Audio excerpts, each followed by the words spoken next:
বৃষ্টি ভেজা ভোরে সীমান্তে রুদ্ধশ্বাস অভিযান, প্রায় ৬ কোটি টাকার সোনার চালান উদ্ধার করল বিজিবি।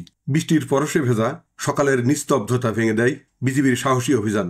ভারতে পাচারকারে ঝিনাইদহের মহেশপুর সীমান্ত থেকে 4 কেজি 203.11 গ্রাম ওজনের 31টি স্বর্ণের বার উদ্ধার করেছে border guard of Bangladesh BGB, যার আনুমানিক বাজার মূল্য প্রায় ৫,৮৩,৩৬১৮ টাকা।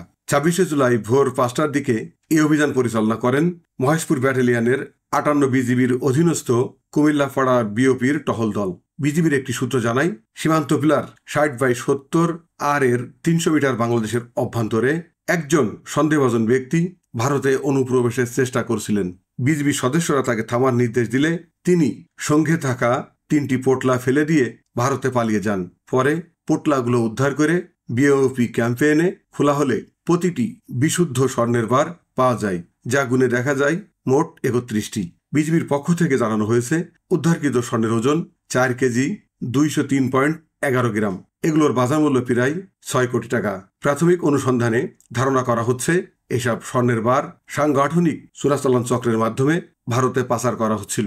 বিজিবির ৫৮ ব্যাটালিয়নের উপ অধিনায়ক অতিরিক্ত পরিচালক আবু হানিফ মোহাম্মদ সিহানুক বলেন, দেশীয় ও আন্তর্জাতিক চোরাচালান চক্রের বিজিবি দৃঢ় অবস্থানে রয়েছে। সীমান্তে নজরদারি জোরদার করা হয়েছে এবং যে কোনো মূল্যে চোরাচালান প্রতিরোধ করব আমরা। তিনি আরও জানান, উদ্ধারকৃত স্বর্ণ মহেশপুর থানায় জব্দ তালিকার প্রস্তুতির মাধ্যমে সাধারণ ডায়েরি করে যথাযথ প্রক্রিয়ায় সরকারি কোষাগারে জমা দেওয়ার প্রক্রিয়া চলছে। এদিকে এই ঘটনায় স্থানীয়দের মাঝে ব্যাপক চাঞ্চল্য ও আগ্রহের সৃষ্টি হয়েছে। বিজিবির এমন সাফল্য তারা সন্তোষ প্রকাশ করেছেন এবং স্বর্ণ চোরাচালান চক্রকে আইনের আওতায় আনার দাবি জানিয়েছেন।